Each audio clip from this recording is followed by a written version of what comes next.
Hi everyone, this is Radha. Welcome back to my channel CYR is English. ಪ್ರೀತಿಯ ಮಕ್ಕಳೇ, ಈ ವಿಡಿಯೋಗೆ ನಿಮ್ಮೆಲ್ಲರಿಗೂ ಸ್ವಾಗತವನ್ನು ಕೋರ್ತಾ ಇವತ್ತಿನ ನಮ್ಮ ವಿಷಯ ಡೈರೆಕ್ಟ್ ಇಂಡೈರೆಕ್ಟ್ ಸ್ಪೀಚ್ ಅಥವಾ ರಿಪೋರ್ಟೆಡ್ ಸ್ಪೀಚ್ ಅಂತ ನಾವು ಕರಿತೀವಿ. ಸೊ ನಮಗೆಲ್ರಿಗೂ ತಿಳಿದಿರುವ ಹಾಗೆ ಈ reported speech or direct indirect speech ಅಂತಕ್ಕಂಥದ್ದು one of the toughest grammar. ಗ್ರಾಮರಲ್ಲಿ ಇಂಗ್ಲೀಷ್ನಲ್ಲಿ ಬಹಳ ಟಫ್ ಗ್ರಾಮರ್, ಎಲ್ಲರಿಗೂ ಕನ್ಫ್ಯೂಷನ್ ಆಗ್ತಕ್ಕಂಥದ್ದು ಯಾವುದಪ್ಪ ಅಂತಂದರೆ ದಿಸ್ ರಿಪೋರ್ಟೆಡ್ ಸ್ಪೀಚ್. ಈಗ ನಾವು ಕೂಡ ಆ್ಯಸ್ ಎ ಟೀಚರ್ ಎವ್ಯಾಲ್ಯೂಯೇಷನ್ ಡ್ಯೂಟಿಗೆ ಹೋದಾಗ most of the children will make mistakes in this area. ಈ ಒಂದು ಏರಿಯಾದಲ್ಲೇ ತುಂಬ ಮಕ್ಕಳು ತಪ್ಪುಗಳನ್ನು ಮಾಡಿರ್ತಾರೆ, ಕರೆಕ್ಟಾಗಿ ಮಾಡಿರೋದೇ ಇಲ್ಲ, ತುಂಬ ಕಡಿಮೆ. ಒಂದು 95% ಮಕ್ಕಳು ಮಿಸ್ಟೇಕ್ಸ್ ಇರ್ತದೆ. ಕೆಲವರು ಅಟೆಂಡ್ ಮಾಡೋಕ್ಕೆ ಹೋಗೋದಿಲ್ಲ, ಯಾಕಂದರೆ ಇದು ಟಫ್ ಗ್ರಾಮರು, ಕಷ್ಟ ಇದೆ ಅನ್ನೋದನ್ನು ಅವ್ರ ಮೆಂಟಲಿ ಅವರು ಕೂರಿಸ್ಕೊಬಿಟ್ಟಿರ್ತಾರೆ. ಸೊ ಕೇವಲ ಒಂದು 5% ಒಳಗಡೆ ಮಾತ್ರ ಚೆನ್ನಾಗಿ ಮಾಡಿರ್ತಾರೆ, ವೆರಿ ರೇರ್. ಸೊ ಯಾಕೆ ನಾನು ಇಷ್ಟು ಡೀಟೇಲ್ಸ್ ಎಲ್ಲ ಹೇಳ್ತಿದ್ದೀನಿ ಅಂತಂದರೆ, ಸೊ ಡೈರೆಕ್ಟ್ ಇಂಡೈರೆಕ್ಟ್ ಸ್ಪೀಚ್ ಅಂತಕ್ಕಂಥದ್ದು ಸೊ ಅದು ಒಂದು ಸ್ವಲ್ಪ ಟಫ್ ಅನ್ನೋದು ಮೊದಲಿಂದಲೂ ಕೂಡ ಬಂದ್ಬಿಟ್ಟಿದೆ. ಮತ್ತು ಇದು ಎಷ್ಟು ಇಂಪಾರ್ಟೆಂಟ್ ಅಂತಂದರೆ ಎಲ್ಲ ರೀತಿಯ ಕಾಂಪಿಟೇಟಿವ್ ಎಕ್ಸಾಮ್ಸಲ್ಲೂ ಕೂಡ ಇದ್ರ ಬಗ್ಗೆ ಪ್ರಶ್ನೆಗಳು ಇರುತ್ತೆ.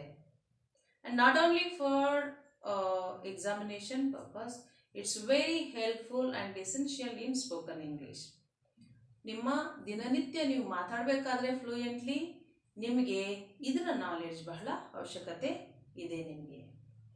ಸೊ ವಿತೌಟ್ ಡಿಲೇ ಈಗ ನಾವು ಕ್ಲಾಸ್ಗೆ ಹೊರಟೋಗೋಣ. Let's get started. What is a direct speech? Direct speech ಅಂದರೆ ಏನಿಲ್ಲ, ವೆರಿ ಸಿಂಪಲ್. ನೋಡಿ, ಇಬ್ಬರು ವ್ಯಕ್ತಿಗಳು ಮಾತಾಡ್ಕೊಳ್ತಕ್ಕಂಥದ್ದನ್ನು ಥರ್ಡ್ ಪರ್ಸನ್ ಅದೇ ಒಂದು ವಿಷಯವನ್ನು ಇನ್ನೊಬ್ಬರಿಗೆ ಹೇಳಬೇಕಾದ್ರೆ ಹೇಗೆ ಮಾಡಬೇಕು? ಇಲ್ಲಿ ಒಬ್ಬ ವ್ಯಕ್ತಿ ನಾನು ನಾನು ಅಂತ ಬಳಸಿರ್ತಾನೆ. ಸೊ ಅದನ್ನು ನೀವು ಇನ್ನೊಬ್ಬರಿಗೆ ರಿಪೋರ್ಟ್ ಮಾಡುವಾಗ ನಾನು ನಾನು ಅಂತ ಬಳಸಿದ್ರೆ definitely it will be wrong, ಅದು ತಪ್ಪಾಗುತ್ತೆ ಅಲ್ವಾ? ಸೊ ಹಾಗಾಗಿ ಅಲ್ಲಿ ಏನು ಮಾಡಬೇಕು, ನಾವು ಡೈರೆಕ್ಟಾಗಿ ಎಕ್ಸಾಕ್ಟ್ ವರ್ಡ್ಸನ್ನು ನಾವು ಕೋಟ್ ಮಾಡಲಿಕ್ಕೆ ಆಗೋದಿಲ್ಲ. ಸೊ ಅದಕ್ಕೆ ಏನು ಮಾಡಬೇಕು, we have to change something. ಕೆಲವೊಂದು ಚೇಂಜಸ್ಸನ್ನು ಮಾಡಿಕೊಂಡು ಇನ್ನೊಬ್ಬರಿಗೆ ನಾವು ರಿಪೋರ್ಟ್ ಮಾಡ್ತೀವಿ, ಅವರು ಹೀಗೆ ಹೇಳಿದರು. ಅರ್ಥ ಆಯ್ತಲ್ಲ? ಫಾರ್ ಎಕ್ಸಾಂಪಲ್ ನೋಡಿ, ನಾನು ಇಲ್ಲಿ ಒಂದೆರಡು ಚಿತ್ರ ತಗೊಂಡು ನಿಮ್ಗೆ ಎಕ್ಸ್ಪ್ಲೈನ್ ಮಾಡ್ತೀನಿ. ಇಲ್ಲಿ ರಾಜು ಅನ್ನೋನು ಇದ್ದಾನೆ, ಮದರ್ ಅವರ ತಾಯಿ ಇದ್ದಾಳೆ. ರಾಜು ಮದರ್ ಹೇಳ್ತಿದ್ದಾನೆ, I am going to school now. ನಾನೀಗ ಶಾಲೆಗೆ ಈಗ ಹೋಗ್ತಾ ಇದ್ದೀನಿ. ಮಾಮ್, ನಾನೀಗ ಶಾಲೆಗೆ ಹೋಗ್ತಾ ಇದ್ದೀನಿ. It is in direct speech. ಇದು ನೇರವಾಗಿ ಮಾತಾಡ್ತಾ ಇರೋದು, ಅವರ ಮಾಮ್ ಜೊತೆ, ಮದರ್ ಜೊತೆ ಮಾತಾಡ್ತಿದ್ದಾರೆ. ಸೊ ಇಲ್ಲಿ ರಾಜುವನ್ನು ನಾವು ಫಸ್ಟ್ ಪರ್ಸನ್ ಅಂತ ಹೇಳ್ಬೋದು. ಯಾರು ಲಿಸನರ್ ಇದ್ದಾರೆ ಅವರನ್ನ ನಾವು ಸೆಕೆಂಡ್ ಪರ್ಸನ್ ಅಂತ ಹೇಳ್ಬೋದು. ನೋಡಿ, ಇಲ್ಲಿ ಫಸ್ಟ್ ಪರ್ಸನ್ ಅಂದರೆ ರಾಜು, ಇಲ್ಲಿ ಸ್ಪೀಕರ್ ಲಿಸನರ್ ಬಂದು ಸೆಕೆಂಡ್ ಪರ್ಸನ್ ಅಂತ ನಾವು ಹೇಳ್ಬೋದು. ಮತ್ತು ಇಲ್ಲಿ ನೋಡಿ, ಹರಿ ಅಂತ ಇದ್ದಾನೆ, ಇವನನ್ನು ನಾವಿಲ್ಲಿ ಥರ್ಡ್ ಪರ್ಸನ್ ಅಂತ ಹೇಳ್ಬೋದು. ಇವರಿಬ್ಬರ ಮಾತಾಡೋದನ್ನ ಈ ಹರಿ ಕೇಳಿಸ್ಕೊಂತಿದ್ದಾನೆ, ಕೇಳಿಸ್ಕೊಂಡು ಬೇರೆಯವ್ರಿಗೆ ಹೆಂಗೆ ರಿಪೋರ್ಟ್ ಮಾಡ್ತಾನೆ. ಸೊ ಅದನ್ನು ನಾನಿಲ್ಲಿ ಆ ಡೈಲಾಗನ್ನು ಬರೆದಿದ್ದೀನಿ. It is in indirect speech. ಇಲ್ಲಿ ಡೈರೆಕ್ಟ್ ಆಗಿ ಬಳಸಿದ್ದಾನೆ, ಇಲ್ಲಿ ಹರಿ ಅದನ್ನು ಇಂಡೈರೆಕ್ಟ್ ಮಾಡಿ ಹೇಗೆ ಹೇಳ್ತಾನೆ ಅನ್ನೋದು ಇಲ್ಲಿದೆ. ಇಷ್ಟೇ. Okay, fine. Quoting exact words of the speaker is called direct speech. Exact words. ಇಲ್ಲಿ ನೋಡಿ, for example, Raju said to his mother. Raju said to his mother. ಏನಂತ ಹೇಳ್ತಿದ್ದಾನೆ? I am going to school now. ನಾನೀಗ ಶಾಲೆಗೆ ಹೋಗ್ತಾ ಇದ್ದೀನಿ. ಅದು ಡೈರೆಕ್ಟ್ ಸ್ಪೀಚ್ ಅಲ್ಲಿದೆ, ನಾನು ಹೋಗ್ತಾ ಇದ್ದೀನಿ. Okay, and it begins with the reporting clause. ಯಾವುದನ್ನ ನಾವು ರಿಪೋರ್ಟಿಂಗ್ ಕ್ಲಾಸ್ ಅಂತ ಕರಿತೀವಿ? ನೋಡಿ, ಇಲ್ಲಿ ಕ್ಲಿಯರ್ ಆಗಿದೆ, Raju said to his mother. So ಇಷ್ಟನ್ನು ಕೂಡ ನಾವು ರಿಪೋರ್ಟಿಂಗ್ ಕ್ಲಾಸ್ ಅಂತ ಕರಿತೀವಿ. ಅಂಡ್ ಈ ರಿಪೋರ್ಟಿಂಗ್ ಕ್ಲಾಸ್ ಅಲ್ಲಿ ಏನೇನಿರುತ್ತೆ? ಸ್ಪೀಕರ್ ಇದ್ದಾನೆ, ರಾಜು. ಯಾರು ಮಾತಾಡ್ತಾರೆ? ಅವರು, ರಾಜು. ಮತ್ತೆ ಇದನ್ನ ಏನ್ ಹೇಳ್ತೀವಿ? ಸೆಡ್ ಅಂತ ಇದೆ ಅಲ್ವಾ? ಸೊ ಇದನ್ನ ರಿಪೋರ್ಟಿಂಗ್ ವರ್ಬ್ ಅಂತ ಕರಿತೀವಿ. What is this? Reporting verb. And speaker reporting verb ಇರುತ್ತೆ. ಮದರ್ ಇದೆ ಅಲ್ವಾ? ಇದನ್ನ ರಿಪೋರ್ಟಿಂಗ್ ಆಬ್ಜೆಕ್ಟ್ ಅಂತ ಕರಿತೀವಿ. ಸಮ್ ಟೈಮ್ಸ್ ಈ ರಿಪೋರ್ಟಿಂಗ್ ಆಬ್ಜೆಕ್ಟ್ ಇರೋದಿಲ್ಲ. ಕೆಲವೊಂದು ಡೈಲಾಗ್ಸ್ ಅಲ್ಲಿ ಇರಲ್ಲ, ಕೆಲವೊಂದು ಡೈಲಾಗ್ಸ್ ಅಲ್ಲಿ ಇರುತ್ತೆ. ಸೊ ಇಲ್ಲಿ ನಾನು ತಗೊಂಡಿದ್ದೀನಿ. So this is called reporting class ಅಂತ ಕರಿತೀವಿ. ನೆನ್ಪಿಟ್ಕೊಳ್ಳಿ, ಒಂದು ಸ್ಪೀಕರ್ ಇರುತ್ತೆ, ಇದನ್ನ ರಿಪೋರ್ಟಿಂಗ್ ವರ್ಬ್ ಅಂತ ಕರಿತೀವಿ.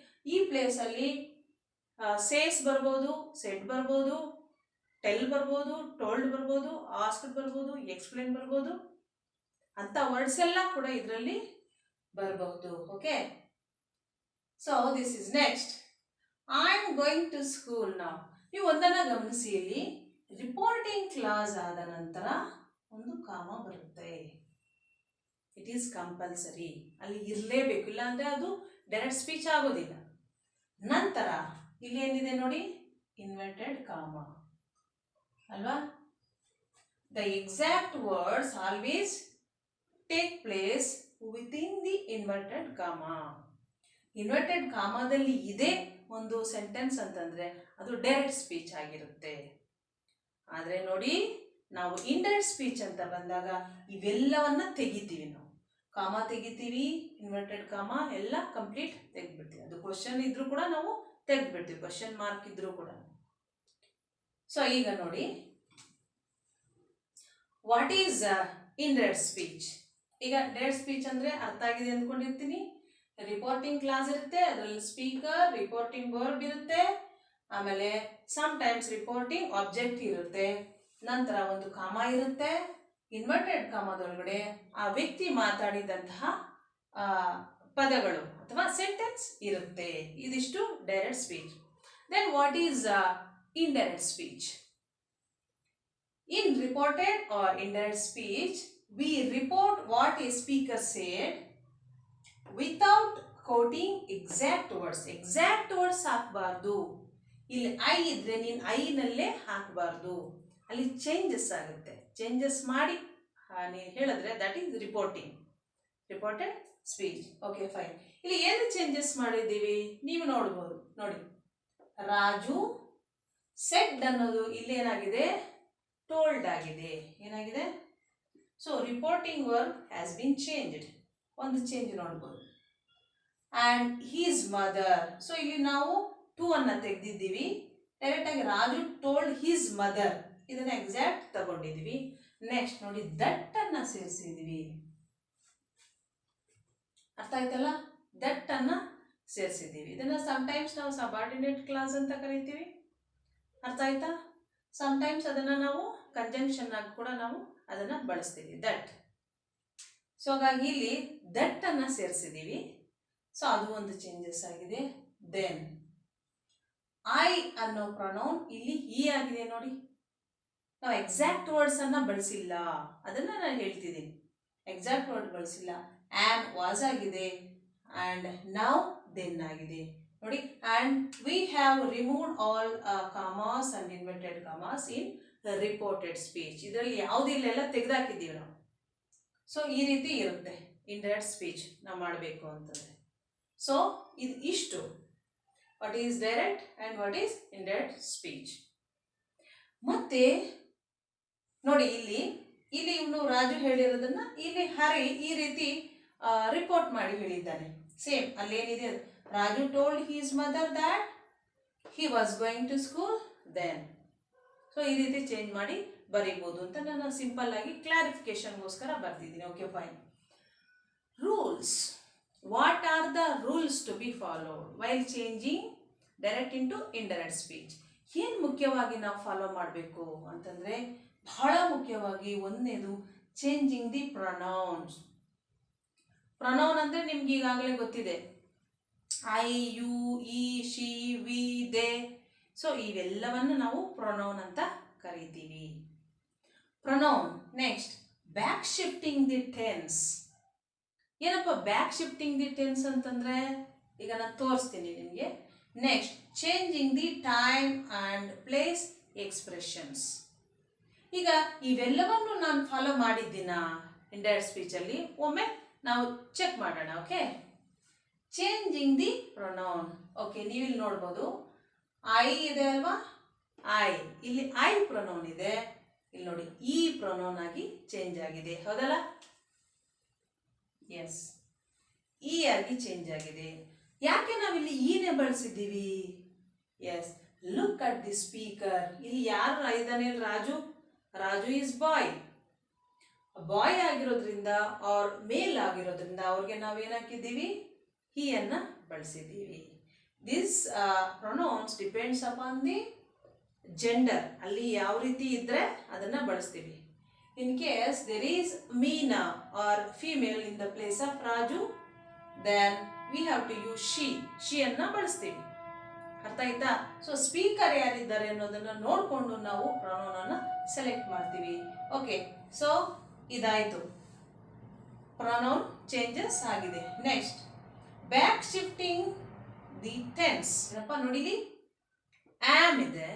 Am it is one of the auxiliaries ಅಲ್ವಾ? ಆಕ್ಸಿಲರಿ ಹೆಲ್ಪಿಂಗ್ ವರ್ಬ್ಸ್ ಅಂತ ಕರಿತೀವಿ. ಆ ಹೆಲ್ಪಿಂಗ್ ವರ್ಬ್ಸ್ ಆಮ್ ಇರೋದು ಇದು ಪ್ರೆಸೆಂಟ್ ಟೆನ್ಸ್ ಅಲ್ಲಿ ಇದೆ. ಇಲ್ಲಿ ನೋಡಿ ವಾಸ್ ಆಗಿದೆ. ಏನಾಗಿದೆ? ಇಲ್ಲಿ ವಾಸ್ ಆಗಿದೆ, ನೀವು ಗಮನಿಸಬಹುದು. So he was going to school. Next ಮೂರನೇದು changing the time and place expressions. ನೋಡಿ ನೌ ಅನ್ನೋದು ಇಲ್ಲಿ ದೆನ್ ಆಗಿದೆ. ನೌ ಅಂದ್ರೆ ಈಗ, ಆದ್ರೆ ನಾವು ಇಂಡೈರೆಕ್ಟ್ ಅಲ್ಲಿ ಏನ್ ಮಾಡಿದ್ದೀವಿ? ದೆನ್, ಆಗ. ಅರ್ಥ ಆಯ್ತಲ್ಲ? ಸೊ ಈ ಟೈಮ್ ಅಂಡ್ ಪ್ಲೇಸ್ ಎಕ್ಸ್ಪ್ರೆಷನ್ಸ್ ಅನ್ನು ಕೂಡ ನಾವು ಚೇಂಜ್ ಮಾಡ್ತೀವಿ. ಹಾಗೆ ಮಾಡಿದ್ರೇನೆ ಅದು ಇಂಡೈರೆಕ್ಟ್ ಸ್ಪೀಚ್ ಕಂಪ್ಲೀಟ್ ಆಗುತ್ತೆ and it will be meaningful. ಅರ್ಥ ಸಂಪೂರ್ಣವಾಗಿ ಇರುತ್ತೆ. ಸೊ ಇಷ್ಟು ರೂಲ್ಸ್ ಅನ್ನ ನಾವು ಫಾಲೋ ಮಾಡಬೇಕು. ಸೊ ಈಗ ಮುಖ್ಯವಾಗಿ ನಿಮಗೆ ಕಾಂಪಿಟೇಟಿವ್ ಎಕ್ಸಾಮ್ಸ್ ಅಲ್ಲಿ ಆಗ್ಬೋದು, ಯಾವುದರಲ್ಲೇ ಆಗ್ಬೋದು, ಈ ಸ್ಟೇಟ್ಮೆಂಟ್ಸ್ ಆರ್ ಅಸರ್ಟಿವ್ ಸೆಂಟೆನ್ಸಸ್ ಅಂತ ಕರಿತೀವಿ ನಾವು. ಟೈಪ್ಸ್ ಆಫ್ ಸೆಂಟೆನ್ಸಸ್ ಅಲ್ಲಿ ಬಂದಾಗ ಅಸರ್ಟಿವ್, ಇಂಟರಾಗೇಟಿವ್, ಇಂಪ್ಯಾರೇಟಿವ್, ಎಕ್ಸ್ಕ್ಲಾಮೇಟರಿ ಇವೆಲ್ಲ ಬರ್ತಾವಲ್ವಾ? ಸೊ ಅದೇ ರೀತಿ ನಾವು ಸ್ಟೇಟ್ಮೆಂಟ್ಸ್ ಅಥವಾ ಅಸರ್ಟಿವ್ ಸೆಂಟೆನ್ಸ್ ಅಂತ ಕರಿತೀವಿ. ನೆಕ್ಸ್ಟ್ ಎರಡನೇದು ಮುಖ್ಯವಾಗಿ questions are interrogative sentences. Questions ಅನ್ನ ಹೇಗೆ ಇಂಡೈರೆಕ್ಟ್ಗೆ ಮಾಡೋದು ಇದನ್ನ ತಿಳ್ಕೋಬೇಕು.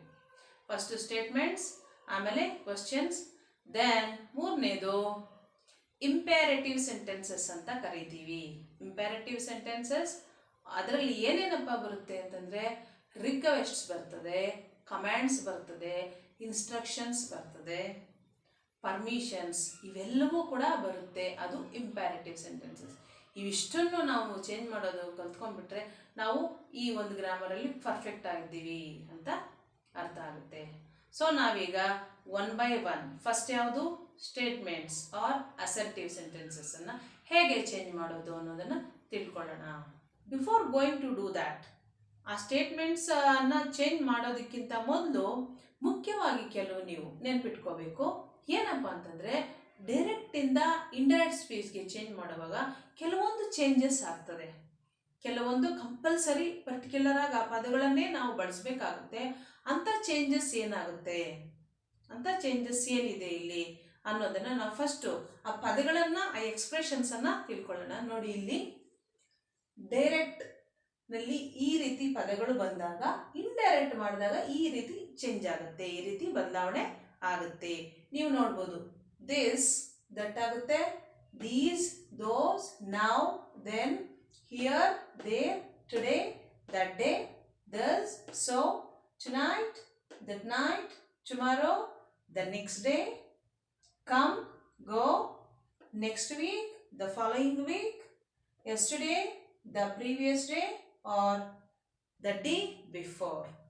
ಈ ರೀತಿ ಎಕ್ಸ್ಪ್ರೆಷನ್ಸ್ ಚೇಂಜ್ ಆಗುತ್ತೆ. ಇದನ್ನು ನಾವು ನೆನ್ಪಿಟ್ಕೊಂಡ್ರೆ ನಮಗೆ ಈಸಿ ಆಗುತ್ತೆ ಮಾಡೋವಾಗ. ನೆಕ್ಸ್ಟ್ ನಮಗೆ ಈಗಾಗಲೇ ಗೊತ್ತಿದೆ there are 12 types of tenses ಅಲ್ವಾ? Simple present, present continuous, present perfect, present perfect ಈ ರೀತಿ ಬಹಳ ವಿಧಾನಗಳಿವೆ. ಸೊ ಈ ಟೈಪ್ಸ್ ಅಲ್ಲಿ ಡೈರೆಕ್ಟ್ ಇಂಟು ಇಂಡೈರೆಕ್ಟ್ ಮಾಡುವಾಗ ಯಾವ ರೀತಿ ಬದಲಾವಣೆಗಳಾಗುತ್ತೆ ಅನ್ನೋದನ್ನ ನಾನು ಇಲ್ಲಿ ಬರೆದಿದ್ದೀನಿ ನೋಡಿ. ಸಿಂಪಲ್ ಪ್ರೆಸೆಂಟ್ ಇದ್ದಾಗ ಇಂಡೈರೆಕ್ಟ್ ಮಾಡುವಾಗ ಅದು ಸಿಂಪಲ್ ಪಾಸ್ಟ್ ಆಗುತ್ತೆ. ಸಿಂಪಲ್ ಪಾಸ್ಟ್ ಆಗಿ ನಾವು ಮಾಡಬೇಕು. ಫಾರ್ ಎಕ್ಸಾಂಪಲ್ ರೈಟ್ ಇರೋದು ಇಲ್ಲಿ ರೋಟ್ ಆಗುತ್ತೆ. Present progressive or present continuous ಎರಡೂ ಒಂದೇ. Progressive or continuous both are same. Present progressive ಇದ್ದಾಗ ಅದು ಪಾಸ್ಟ್ ಪ್ರೋಗ್ರೆಸಿವ್ ಅಥವಾ ಪಾಸ್ಟ್ ಕಂಟಿನ್ಯೂಸ್ ಆಗುತ್ತೆ. For example am going or is going ಅಥವಾ ಆರ್ ಗೋಯಿಂಗ್ ಅಂತ ಬಂದಾಗ ಈ ಮೂರು ರೀತಿಯ ಹೆಲ್ಪಿಂಗ್ ವರ್ಬ್ಸ್ ಬಂದಾಗಲೂ ಕೂಡ ವಾಸ್ ಗೋಯಿಂಗ್ ಆಗಿ ಚೇಂಜ್ ಆಗುತ್ತೆ. ಅರ್ಥ ಆಯ್ತಾ? ನಾನು ಗೋಯಿಂಗ್ ಅಂದ್ರೆ ಬರೀ ಗೋಯಿಂಗ್ ಅಲ್ಲ, ನಾನು ಗೋಯಿಂಗ್ ಅನ್ನೋ ಒಂದು ವರ್ಬ್ ಅನ್ನು ತಗೊಂಡಿದ್ದೀನಿ ಅಷ್ಟೇ.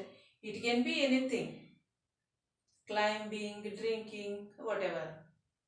ನೆಕ್ಸ್ಟ್ ಪ್ರೆಸೆಂಟ್ ಪರ್ಫೆಕ್ಟ್ ಟೆನ್ಸ್ ನಲ್ಲಿ ಇದ್ದಾಗ ಡೈರೆಕ್ಟ್ ಅಲ್ಲಿ ಅದು ಪಾಸ್ಟ್ ಪರ್ಫೆಕ್ಟ್ ಆಗುತ್ತೆ ಇಂಡೈರೆಕ್ಟ್ಗೆ ಹೋದ್ರೆ. ಫಾರ್ ಎಕ್ಸಾಂಪಲ್ ಹ್ಯಾಸ್ ರಿಟರ್ನ್ ಅಥವಾ ಹ್ಯಾವ್ ರಿಟರ್ನ್ ಬಂದಾಗ ಇಲ್ಲಿ ಕಂಪ್ಲೀಟ್ ಹ್ಯಾಡ್ ರಿಟರ್ನ್ ಆಗುತ್ತೆ. ಸೊ ನೀವು ಗಮನಿಸೋದು ಸಿಂಪಲ್ ಪಾಸ್ಟ್ ನಲ್ಲಿದ್ದಾಗ, ಸಿಂಪಲ್ ಪಾಸ್ಟ್ ಟೆನ್ಸ್ ಅಲ್ಲಿ ಇದ್ದಾಗ ಪಾಸ್ಟ್ ಪರ್ಫೆಕ್ಟ್ ಟೆನ್ಸ್. ಬಹಳಷ್ಟು ಮಕ್ಕಳು ಇಲ್ಲೇ ಮಿಸ್ಟೇಕ್ ಮಾಡ್ತಾರೆ.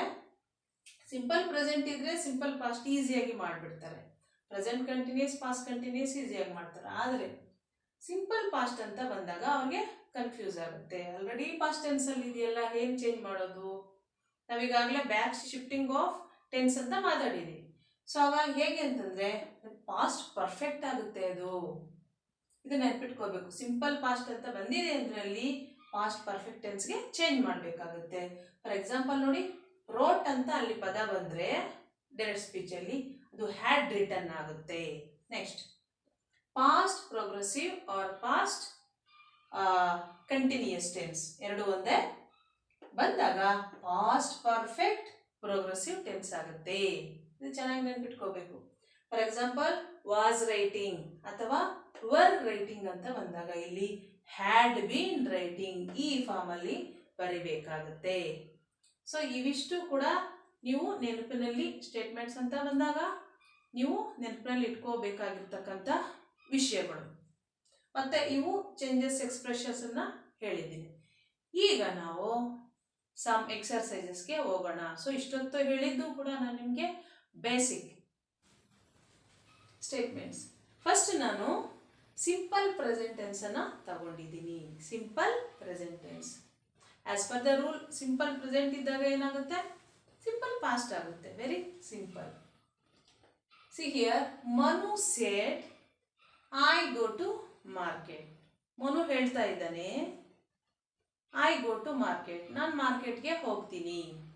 ಸೊ ಹೇಗೆ ಇದನ್ನ ಚೇಂಜ್ ಮಾಡೋದು? ಮನು ಇದೆ, you write as it is. Manu said ಇದೆ, ಮತ್ತೆ ದಟ್ ಅನ್ನ ಸೇರಿಸ್ಬೇಕು. ಏನು ಸೇರಿಸ್ಬೇಕು ಇಲ್ಲಿ ಸ್ಟೇಟ್ಮೆಂಟ್ಸ್ ಅಲ್ಲಿ? That is compulsory. ಓಕೆನಾ? Manu said that he went to market. Pronoun change ಮಾಡಬೇಕು. ಪ್ರೊನೌನ್ ಚೇಂಜ್ ಆಗಿದೆ. ಐ ಏನಾಗಿದೆ ಇಲ್ಲಿ? ಹಿ ಆಗಿದೆ. ಈ ಯಾಕೆ ಹಾಕಿದ್ದೀವಿ? ಇಲ್ಲಿ ಮನು ಇಸ್ ಬಾಯ್ ಅಲ್ವಾ? ಮನು ಅನ್ನೋದು ಬಾಯ್ ಆರ್ ಮೇಲ್ ಅಂತ ನಾವು ಕರಿತೀವಿ. ಇರೋದ್ರಿಂದ ನಾವು ಇಲ್ಲಿ ಇ ಅನ್ನ ಹಾಕಬೇಕು. If there is girl we have to use she. ಹೌದಲ್ವಾ? Next back shifting of tense. ಇಲ್ಲಿ ಪ್ರೆಸೆಂಟ್ ಟೆನ್ಸ್ ಗೋ ಇದೆ, ಸೊ ಇಲ್ಲಿ ಪಾಸ್ಟ್ ಟೆನ್ಸ್ ವೆಂಟ್ ಆಗಿದೆ. Then to market. Manu said that he went to market. So simple present, simple past ಆಗಿದೆ. Next present continuous tense or present progressive tense ಎರಡು ರೀತಿಯಲ್ಲೂ ಕರಿತೀವಿ ನಾವು ಇದನ್ನ. Priya said I am writing a letter. ಅದು present continuous ನಲ್ಲಿದೆ. I am writing a letter.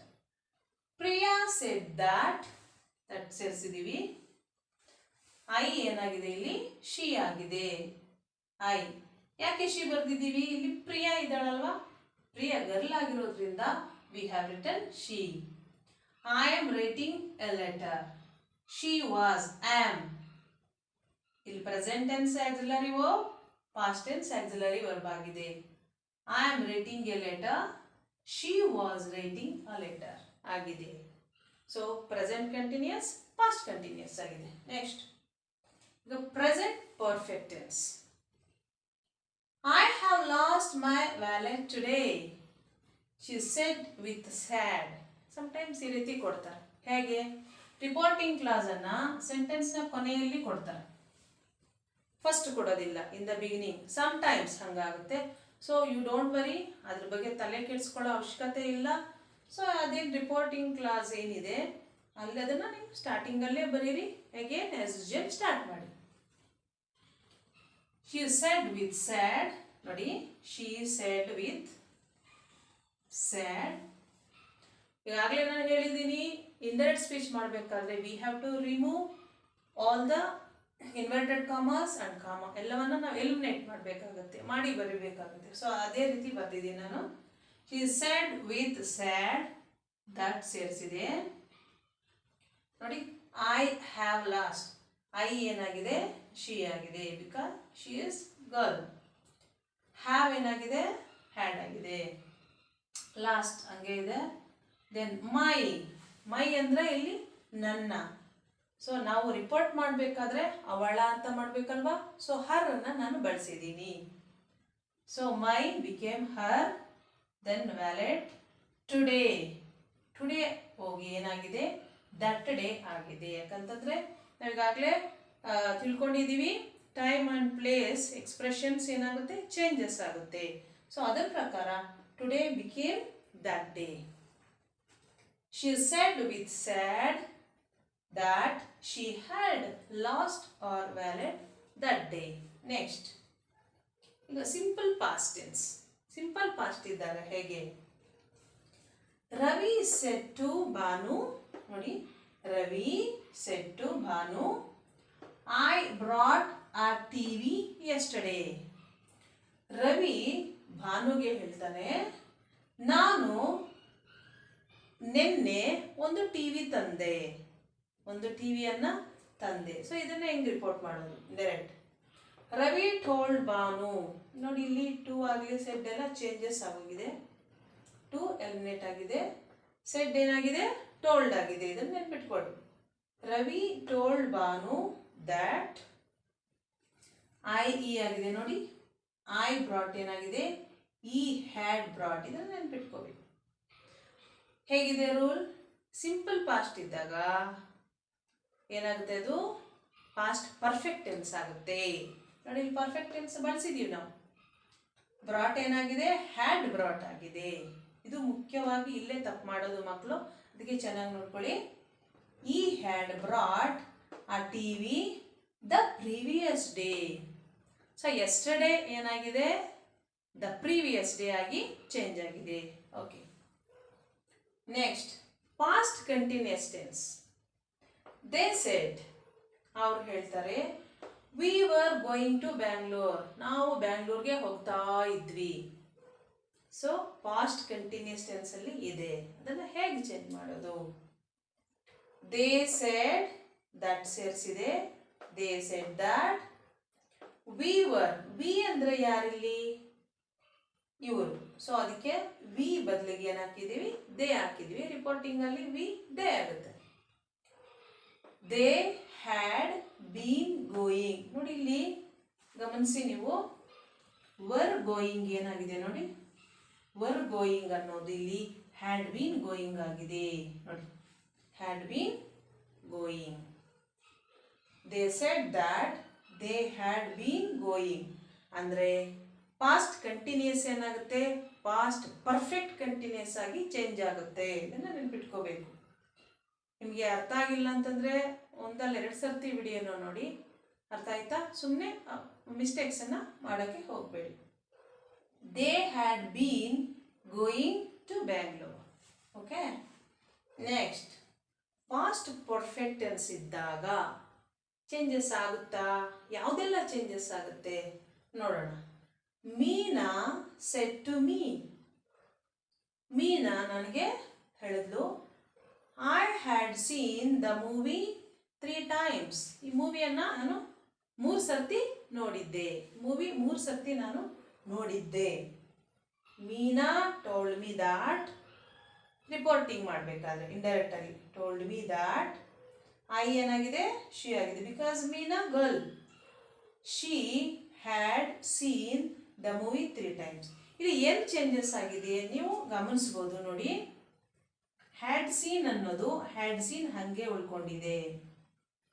ಇನ್ನೇನು changes ಆಗಿದೆ, ಐ ಪ್ರೊನೌನ್ ಮಾತ್ರ ಚೇಂಜ್ ಆಗಿದೆ.